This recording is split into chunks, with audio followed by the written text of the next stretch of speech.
Sí, su señoría. Adelante. Su señoría, en términos del artículo 19 constitucional y 316 del Código Nacional de Procedimientos Penales, esta Fiscalía le solicita el auto de vinculación a proceso en contra del señor Darío Nicolás Tinal Manrique, toda vez que ha incurrido en hechos con apariencia de delito de robo calificado y violencia, además del allanamiento de morada, previstos y sancionados en los artículos 330, 335, 336, 337 y 236 del Código Penal del Estado de Yucatán. Además, esta Fiscalía cuenta con datos de prueba suficientes para acreditar que el día 11 de octubre del año 2017, a las 18 horas, el ahora imputado se introdujo de manera injustificada, sin autorización y sin consentimiento de la dueña de la casa habitación ubicada en la calle 63, número 248, entre 42 y 44 de la colonia centro de esta ciudad de Mérida. Siendo esta la víctima, la señora Sofía Esmeralda Bastarrachia Ortiz, quien se encontraba además con su amiga, la señora Verónica Fernández Castro, quienes se encontraban en la sala. Para esto, el ahora imputado llevaba consigo un cuchillo con el cual, al introducirse a esta casa hasta llegar a la sala, las amenazó con el mismo, diciéndoles que no gritaran, porque si lo hacían, les iba a ir mal. Además, apoderándose de un celular Samsung Galaxy J5 y de una cartera que contenía 500 pesos y 20 dólares americanos, así como tarjetas de crédito y credenciales personales. Todos estos siendo objetos de la víctima, para posteriormente el imputado salir huyendo de la casa. Las mujeres se encontraban aterradas por los hechos sucedidos, para lo cual salen a pedir auxilio. Esto, su señoría, se puede comprobar con datos de prueba que enriquecen esto, como lo es la misma denuncia de la víctima, la cual efectivamente dice que el día, hora y lugar ya indicados ocurrieron los hechos,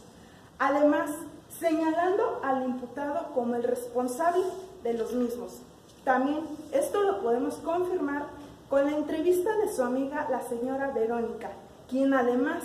fue testigo presencial de los hechos, concordando con lo anterior.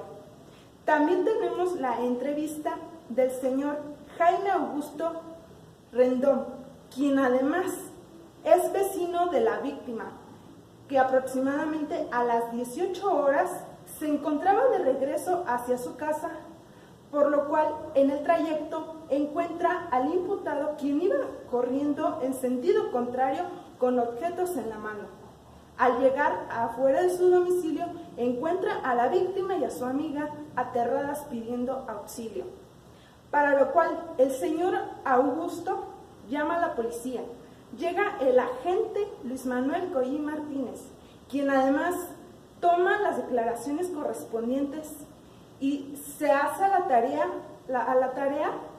de realizar la búsqueda de localización del mismo, indicando el mismo señor Augusto que él podría saber la posible localización, siendo este en el jardín de San Cristóbal, donde anteriormente ya lo había visto. Para lo cual el agente llega al lugar ya indicado, encuentra al ahora imputado con una actitud de manera sospechosa. Le revisa y al revisarle le encuentra los objetos de la víctima. Esto se constata en la puesta a disposición hecha por el mismo agente. Para esto se cuenta que el artículo 316 del Código Nacional de Procedimientos Penales nos indica que debe de haber una formulación de imputación, cosa que ya se ha hecho. Asimismo, debe de haberse dado la oportunidad de declarar al imputado, cosa que también se ha realizado. y que debe de contarse con datos de pruebas suficientes, los cuales acrediten los hechos aparentes de un delito de robo calificado y con violencia y del allanamiento de morada, cosa que también ya se está realizando. Así también que no se cuente con causas excluyentes del delito ni extinción de la acción penal. Por todo lo anterior, su señoría, esta Fiscalía le solicita el auto de vinculación a proceso en contra del señor Darío Nicolás Tinal Manrique. Es cuanto, su señoría.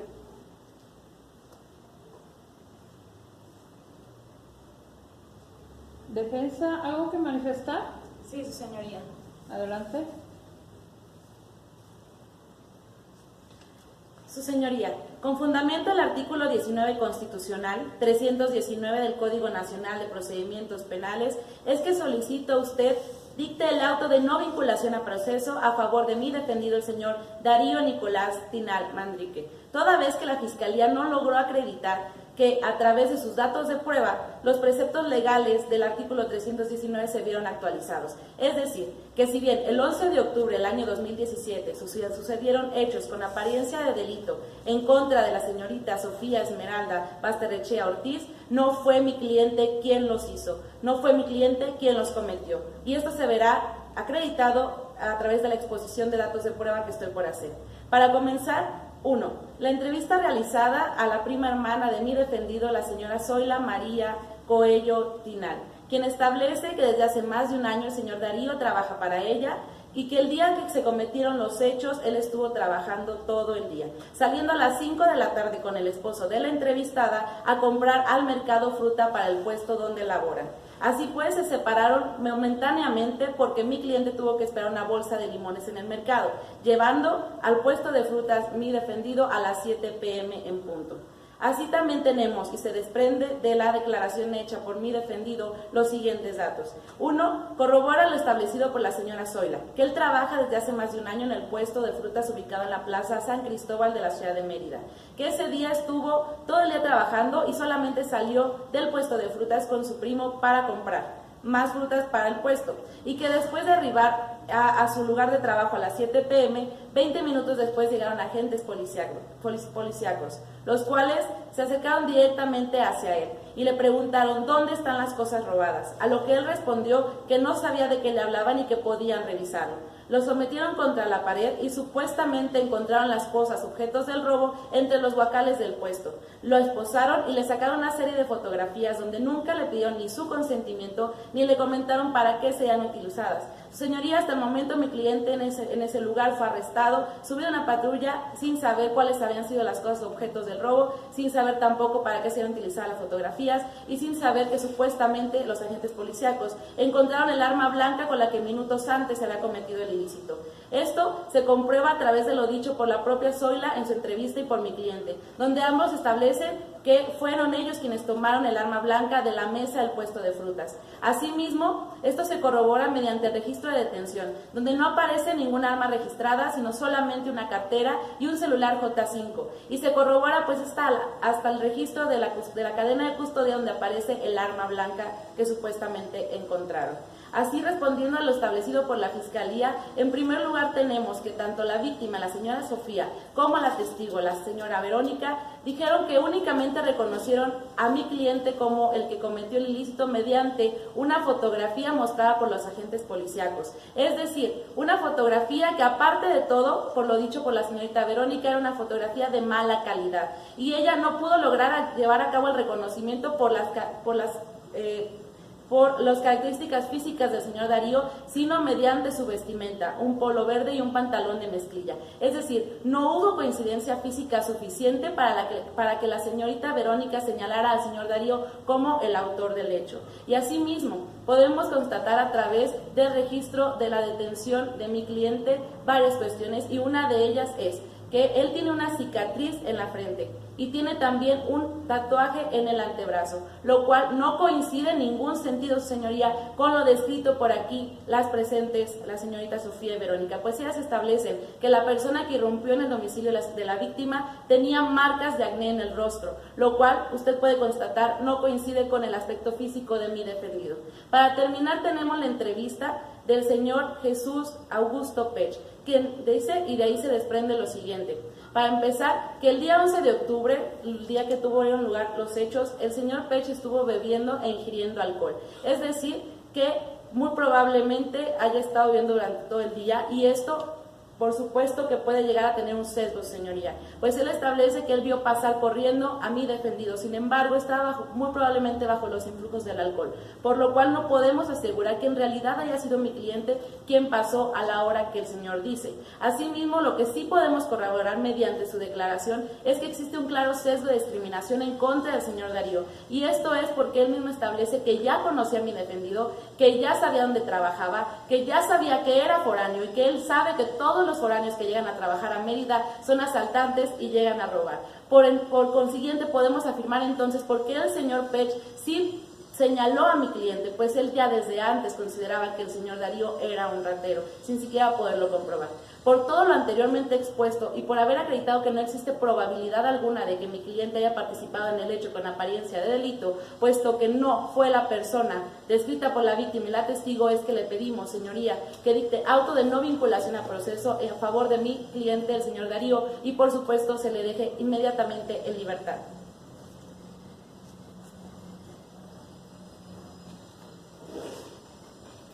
¿Algo más que manifestar, Fiscalía? Sí, su señoría. Adelante.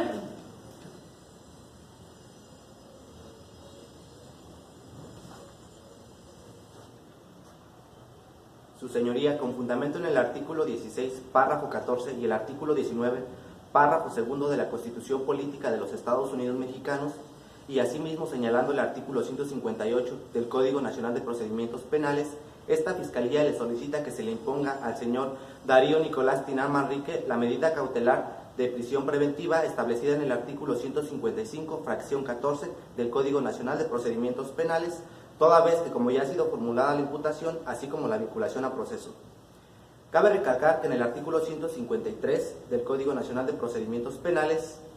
las medidas cautelares tienen como finalidad garantizar la asistencia del imputado durante el desarrollo del proceso, así como garantizar la seguridad de las víctimas, testigos o ofendidos, o de evitar la obstaculización en el proceso. Es por eso que esta Fiscalía realiza los siguientes elementos jurídicos y probatorios para fortalecer la solicitud antes planteada en base a la teoría del riesgo. En primer término, su señoría, esta Fiscalía considera que existe la necesidad de cautela suficiente, toda vez que en la fracción primera del artículo 168 del Código Nacional de Procedimientos Penales, en virtud de que se encuentra disminuida la posibilidad de que el señor Darío Nicolás Tinán Manrique acuda por voluntad propia a la audiencia, ya que, como se desprende y se advierte de la carpeta de investigación en la entrevista que se le elaboró y que él mismo declaró, y asimismo corroborando con la opinión vertida por la Unidad de Medidas Cautelares del Estado de Yucatán, se sabe que el imputado no tiene arraigo en la ciudad, no tiene domicilio fijo, no tiene su propio domicilio. A veces vive con su prima y otros días duerme en el establecimiento donde trabaja. Además, no tiene familiares cercanos residiendo aquí. Y además, su señoría, el patrón del imputado cuenta con varios puestos de fruta distribuidos en toda la República Mexicana, situación que quiere decir que el imputado, en el momento que él decida, puede fugarse y con esto evadir la justicia. Y cabe mencionar, su señoría, que de acuerdo a la opinión vertida por la Unidad de Medidas Cautelares del Estado de Yucatán, al imputado se le atribuye un nivel de riesgo que debe de ser considerado para la imposición de la medida cautelar solicitada por esta Fiscalía. Su señoría, asimismo, en segundo término, señalando el artículo 170 del Código Nacional de Procedimientos Penales, toda vez que existe el riesgo para los testigos y para la víctima, ya que de acuerdo a la carpeta de investigación, en la entrevista que se le formuló a la víctima y a la testigo, donde hacen referencia que tienen miedo al salir de su casa, ya que no solo se le vulneró su patrimonio, sino que también se le vulneró su integridad personal, su integridad psicológica. Pues ya no está de más que una persona desconocida entró a su casa amenazándolas, robándoles con un cuchillo violentamente. Además, el imputado conoce perfectamente su domicilio de la víctima y este no va a dudar en acudir para amagarla, amenazarla, para que ésta retire la denuncia en contra del imputado. Bien, su señoría, por lo que hace a la medida cautelar solicitada, el tiempo, la duración de esta, considera la Fiscalía que debe de ser impuesta durante todo el tiempo que dure el proceso. Y para finalizar, la solicitud antes planteada se hizo en total apego al numeral 156, atendiendo al principio de proporcionalidad y de mínima intervención, toda vez que fue considerada principalmente la entrevista que se le fue formulada a la víctima y a la testigo. Como también cabe mencionar que fue tomado en consideración la opinión vertida por la Unidad de Medidas Cautelares del Estado de Yucatán. Asimismo, se dio la conservación de los derechos fundamentales del imputado. Es por esto, su señoría, que en base a la Constitución Política, en su párrafo 14, artículo 19, y su artículo 19, párrafo segundo, y asimismo señalando el Código Nacional de Procedimientos Penales, en su artículo 53, en su artículo 56, 58, 168, fracción primera y 170 del Código Nacional, esta Fiscalía le solicita y le reitera que preste la atención debida a la solicitud antes planteada y se dicte la medida cautelar de prisión preventiva en contra del señor Darío Nicolás Tinán Manrique para que se siga el cumplimiento del debido proceso. Es cuanto, su señoría.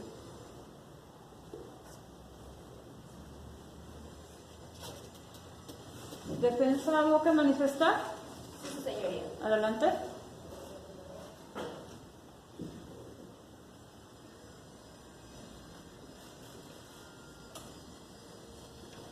Su señoría, la Fiscalía no nos acreditó ningún riesgo procesal, debido que dentro de la carpeta de investigación no obran datos de prueba de los cuales se desprendan elementos objetivos que acrediten la peligrosidad procesal. Por lo tanto, la medida cautelar solicitada por la Fiscalía no resulta ni idónea ni procesal. Además, que contraviene con el criterio de mínima intervención establecido en el artículo 156 del Código Nacional de Procedimientos Penales, argumentando que la Fiscalía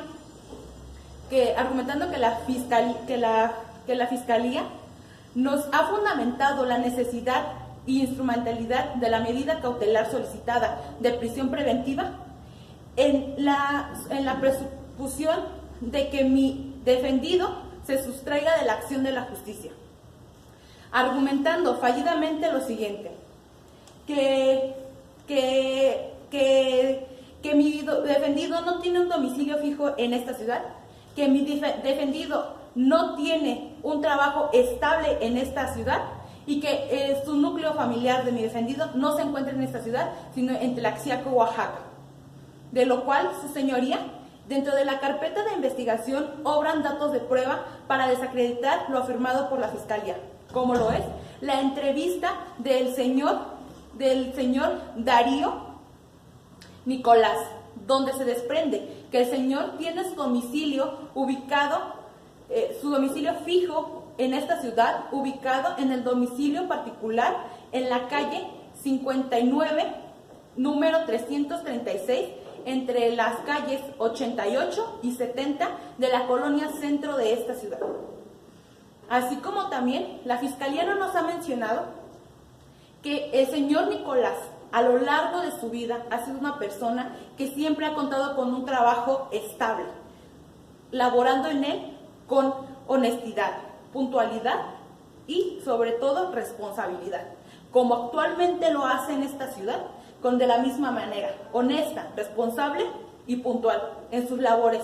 trabajo con el cual él mantiene a su hijo de tan solo 2 años de edad que se encuentra en la ciudad de Tlaxiaco, Oaxaca. También la Fiscalía no nos ha mencionado que el señor Nicolás tiene en esta ciudad a su familia, como lo es la señora María Zoila, con la cual es prima hermana del señor Nicolás, y él convive todos los días, ya que viven juntos y trabajan en el mismo lugar. También se ha olvidado por parte de la Fiscalía mencionar que el señor Nicolás es una persona honesta, y que dentro de la carpeta de investigación obra el dato de prueba la entrevista de la señora Zoila, donde ella nos menciona que el señor Nicolás siempre ha sido de esta manera, a lo largo de su vida ha trabajado, que siempre ha sido honesto y que siempre ha sido muy respetuoso con todas las personas. También, señoría, tengo que mencionarle que durante el proceso, desde el momento en que sucedieron los hechos, el señor Nicolás se ha mostrado de una manera cooperativa con la justicia. Tan es así que en el momento que se le detuvo, él no intentó ni siquiera sustraerse de la justicia, cooperando en todo momento para que se esclarezcan los hechos. Ahora bien, la Fiscalía, su señoría, no nos ha fundamentado por qué ha solicitado la medida cautelar de mayor gravedad. No nos ha dado ni siquiera un solo argumento sólido, y los argumentos que han sido vertidos por la Fiscalía han sido desvirtuados por esta defensa. Por lo tanto, y atendiendo al artículo 19 constitucional y al artículo 153 del Código Nacional de Procedimientos Penales, atendiendo a los principios de idoneidad y proporcionalidad, es que esta Fiscalía solicita que se le imponga la medida cautelar a mi defendido, la establecida en el artículo 153, fracción primera del Código Nacional de Procedimientos Penales, siendo esta la presentación periódica del señor Nicolás ante la Unidad de Medidas Cautelares del Estado de Mérida, porque no existe ningún riesgo procesal, así como no existe ningún riesgo para la víctima, ni ofendidos, ni tampoco testigos. Siendo así que no se acredita la teoría del riesgo, y sería esta la medida cautelar más favorable e idónea y proporcional para mi defendido, el señor Nicolás. Siendo todo lo que esta defensa desea manifestar, es cuanto, señoría.